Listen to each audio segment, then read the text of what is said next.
संगत जी, बड़े प्यार और सत्कार से कहना जी, धन निरंकार जी।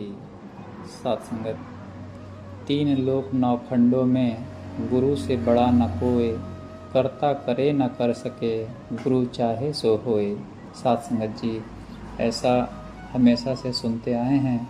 अब समझ में आती है कि गुरु की कृपा के बिना कुछ भी नहीं हो सकता, क्योंकि ब्रह्म ज्ञान से पहले न जाने कितने कर्मकांड किए, पर यह परमात्मा नज़र नहीं आया।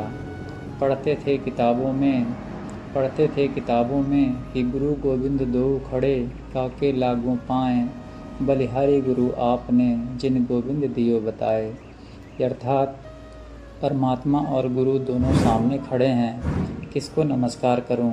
परमात्मा को, जिसका कोई और छोर कुछ पता नहीं है, कहाँ से शुरू कहाँ पर ख़त्म, या फिर उसको नमस्कार करूं जो साकार में मेरे सामने सद्गुरु के रूप में खड़े हैं, अर्थात जो दिखाई दे रहे हैं, जो साकार में हैं, उनको नमस्कार करूं।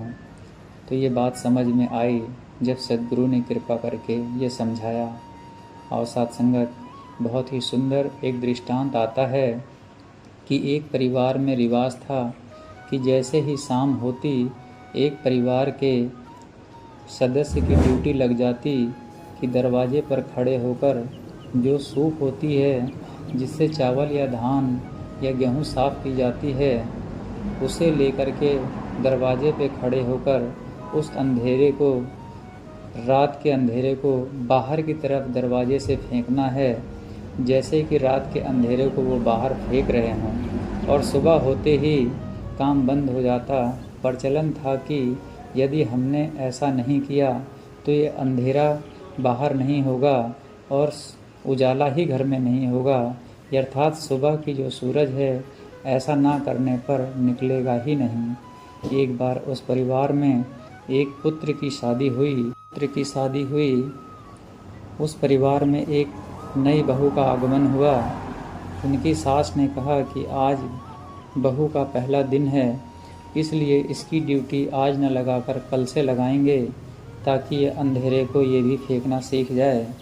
पहले दिन बहू ने ये सब कुछ देखा, ये मेरे ससुराल वाले क्या कर रहे हैं।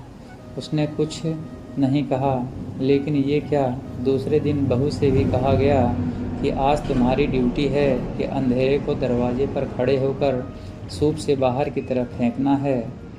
उसने सास से कहा कि माँ जी, क्या घर पर तेल है? सासू माँ ने कहा कि जी है। उन्होंने, नई बहू ने कहा रुई है। क्या दिया है? बोली कि है। बोले दिया सलाई यानी कि माचिस है? बोले कि वो भी है। बहू ने कहा कि ये सब मुझे दे दो, और सास ने सब कुछ दे दिया। बहू ने सबको मिला करके एक दीपक बना के दिया सलाई से उसमें एक रोशनी भर दी और पूरे घर में उजाला हो गया। और बहू ने धीरे धीरे पूरे गांव में इस दिए को फैला दिया और पूरे गांव में रोशनी हो गई। अर्थात कहने का तात्पर्य है कि सब कुछ हमारे सामने था, पर यह समझ नहीं आ रहा था। जब जीवन में सद्गुरु का आगमन हुआ, तब यह समझ में आया। बात वो समझ आने लगी कि निकट हरि सूझे नहीं, धिक धिक ऐसे जिंद, तुलसी सारे संसार को हुआ मोतियाबिंद। अर्थात समझ आने लग गया कि हरि ये परमात्मा जो हमारे सबसे नज़दीक है, जो हमारे सबसे निकट है, जिसे हम कभी ऊपर वाला कहते थे, असल में वो हमारे मन बुद्धि, हमारी चतुराई, हमारे पांचों इंद्रियों से ऊपर है। इसलिए ऊपर वाला कहते हैं, क्योंकि ये हमारे पांचों इंद्रियों के समझ से परे है। अब गुरु की दृष्टि मिली, तब जाकर इस रमे राम का दीदार हुआ।